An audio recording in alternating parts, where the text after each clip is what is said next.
کیوں بنایا, یہ گڈھا کیوں, یہاں پہ یہ خم گڈھا کیوں دیا. اور اب جو شروع ہوئے تو 8,500 سوال کیے ہیں اس سے کہ جو ماہر جسمیات تھا کہ جس میں انسانی میں ہڈیاں کتنی ہیں, ہتھیلی میں کتنی ہڈیاں ہیں. پہلی بار امام نے بتایا کہ 34 ہڈیاں ہوتی ہیں, صرف پنجے میں 34 کے نام بتائیں. اس ہڈی کو کیا کہتے ہیں, اس ہڈی کو کیا کہتے ہیں, اس ہڈی کو کیا کہتے ہیں, اس ہڈی کو کیا کہتے ہیں, اس ہڈی کو کیا کہتے ہیں, اس ہڈی کو کیا کہتے ہیں. نام نہیں معلوم تھے. اور جو کچھ سنا رہا ہوں اس کا ایک لفظ بھی قرآن میں نہیں ہے, مگر ہے وہ امام کو معلوم ہے, تم کو نہیں معلوم, اس لیے کہ قرآن کافی نہیں. گھٹنے پیچھے کیوں نہیں مڑتے, آگے سے کیوں مڑتے, کونی یہاں سے کیوں مڑتی ہے, ادھر سے کیوں نہیں مڑتی. پسلیوں کا کیا راز ہے, دل صنوبر کی طرح کیوں ہے, جگر میدے پہ کیوں چھایا رہتا. اب یہ تو وہ چیزیں ہیں جو دکھائی نہیں دے رہی. اس وقت تک ڈاکٹری نے اتنی ترقی تو نہیں کی تھی کہ اندر جگر کیسا ہے, دل کیسا ہے, پھیپڑے کیسے, رگیں کیسی ہیں, خون کیسا ہے, کہاں دوڑ رہا ہے. دیکھیں امام کی پہچان ایک بتائی گئی ہے, اس کو میں کہہ دوں تو پھر یہ بات کروں. امام کی پہچانیں جتنی بتائی گئی اس میں سے ایک پہچان یہ بھی ہے کہ امام کبھی سوال کا جواب دیتا ہے, اور جب سوال کرنے والا کوئی نہ ہو تو امام خود سوال کرتا ہے. اس لیے آپ کو ائمہ کے واقعات میں ملے گا کہ راوی آیا ہے, امام اس سے پوچھ رہے ہیں.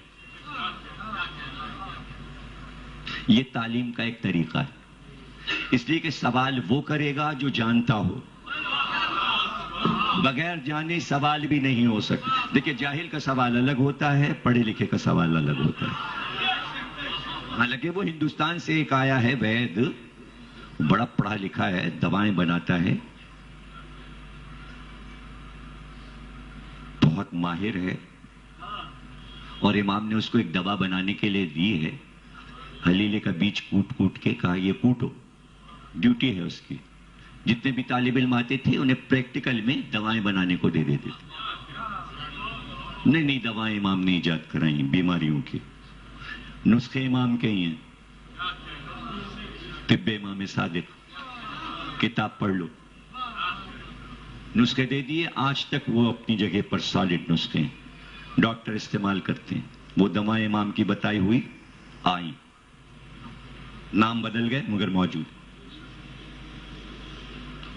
ایک طالب علم کو دیکھا, دوسرے کو دیکھا, دیکھیں ایک ہی وقت میں اسے فزکس پڑھا یا ہے, اسے میتھمیٹکس پڑھا دی, اسے فلسفہ, اس کو فقہ, اس کو یہ, اور اس کے بعد سب کا کام دیکھ کے, کام نیا دیکھ کے آ کے طبیب سندھی کے پاس بیٹھ گئے. سندھ سے گیا تھا, وہ کوٹنے میں لگا ہے, دوا بنانے میں بیٹھ گئے. وہ ہے ہندو,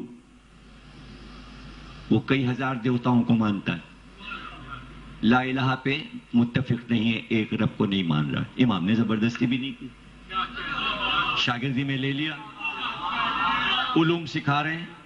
یعنی امام نے پہلی بار بتایا کہ درسگاہ میں مذہب نہیں پوچھا جاتا, علم خود ایک مذہب ہے.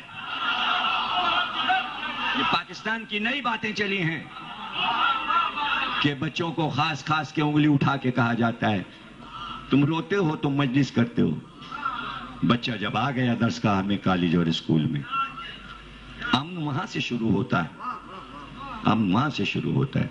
کالجوں اسکولوں میں یہ تعصبات نہ پھیلائیں ٹیچرز, جو پھیلائے جا رہے ہیں, صحیح طریقے سے پڑھائیں, ورنہ ملک کی بقا نہیں ہوگی. ہمارے جملے سینوں پہ لکھ لیں یہاں کے لوگ. اسکولوں میں یہ سب باتیں نہ کریں, بحث ہسٹری کی اور یہ اور وہ. علم سمجھ کے پڑھاؤ کالجوں اور اسکولوں میں. امام نے یہ نہیں پوچھا تیرا مذہب کیا ہے, تو علم سیکھنا چاہتا ہے، بیٹھ جا، یہ علم تجھے خود اس جگہ لے جائے گا۔ دیکھیں علم اسی لیے نہیں یہاں ہو پا رہا کہ سب کو معلوم ہے جس دن علم ہو جائے گا سب ایک جگہ جمع ہو جائیں گے۔ ہمیں پتا ہے کہ یہ چکر کیا ہے کہ علم کے قریب نہیں آنے دیا جا رہا، اوپر اوپر اوپر اوپر گزر جاؤ، ہلکا ہلکا علم، ہلکا ہلکا علم۔ اور امام کیسے سکھا رہے ہیں؟ آ کے بیٹھ، کیا کوٹ رہا ہے؟ خود ہی تو ڈیوٹی لگائی ہے۔ امام سوال کرے کیا کوٹ رہا ہے؟ کہا لیلے کا بیج۔ کہ مجھے بتا تو بیج پہلے یا درخت پہلے؟ امام کو دیکھا اس نے، کہا بیج پہلے ہے، وہ بویا جاتا ہے تو درخت نکلتا ہے۔ کہا تو وہ بیج کہاں سے آیا؟ کہا وہ ایک درخت سے آیا۔ کہا وہ والا درخت کہاں سے آیا؟ اب وہ اپنے کام میں مصروف ہے۔ امام پاس آ کے بیٹھ گئے، ایک پتھر پڑا تھا اس کے اوپر امام بیٹھ گئے، وہ اپنے کام میں ہے۔ تو وہ درخت کہاں سے آیا؟ کہا وہ ایک بیج سے آیا۔ کہا وہ والا بیج کہاں سے آیا؟ کہا وہ ایک اور درخت سے آیا۔ دیکھیں ایٹم کی تھیوری یوں آئے گی، کیا بیچتا ہے آئنسٹائن اور فلان اور ڈھماکواری؟ یہ ہے ہمارا امام۔ پڑھو تو پڑھاؤ تو بچوں کو نام تو لو، بچوں کے سامنے نام تو لو، شرماتے کیوں؟ آخر میں اس نے کہا کہ میں فائنل بتاتا ہوں آپ کو، بیج پہلے، بیج پہلے۔ کہا تو پھر بتا وہ بیج کہاں سے آیا؟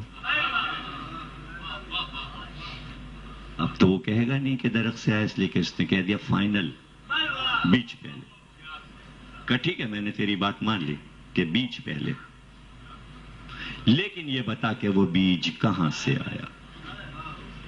اس نے کہا زمین میں مختلف مادے بکھرے پڑے تھے، وقت نے ان مادوں کو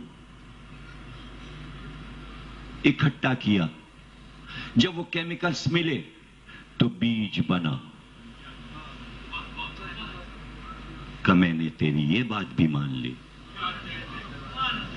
صحیح کہا تو نے، لیکن یہ بتا وہ مادے جو برسوں سے بکھرے پڑے تھے وہ خود بخود آ کے ملے یا کسی نے ملایا؟ اس نے کہا ان مادوں میں ایک ایسی طاقت تھی کہ اس طاقت نے سب کو آپس میں ملایا۔ کہ اسی طاقت کو ہمارے ہاں خدا کہتے۔ اس نے کہا لا الہ الا اللہ۔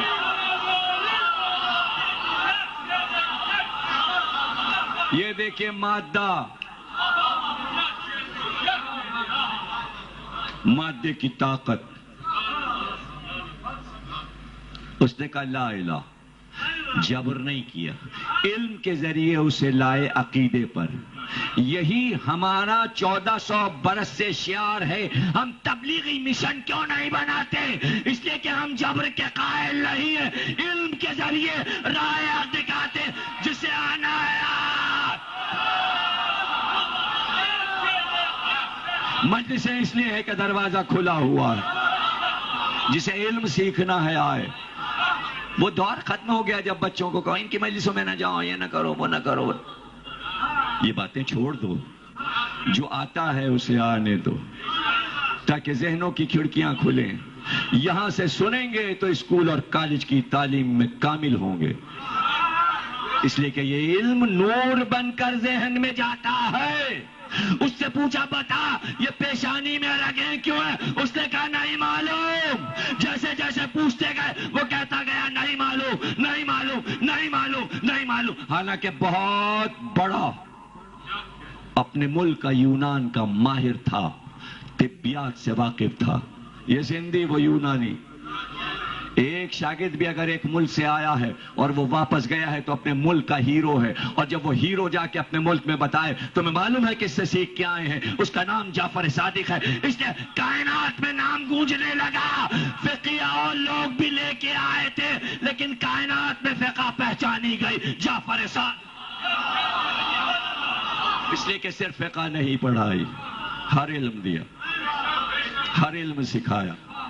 ابھی جو آج بھی دن میں میرا پروگرام آیا جو میں نہیں دیکھ سکا، کل بھی رات کو آیا تھا، اس میں نے یہی بات کہی کہ یہ الگ کیا ہے پارٹیشن، کہ یہ کالج اور اسکول ہیں، یہ مدرسے، آدھے علم وہ سیکھیں آدھے یہ سیکھیں۔ جب ڈاکٹر بن کے یہ آئیں تو وہ مولوی بن کے آئیں، دونوں میں ٹکراؤ ہو جائے، مولوی کہے ڈاکٹر کو مار دو، ڈاکٹر کہے مولوی کو پکڑ لو، اس لیے کہ ٹکراؤ ہو گیا۔ آپ سارے سبجیکٹ سب کو پڑھاؤ، کالج اسکول میں اتنا دین پڑھاؤ جتنا انہیں پڑھا۔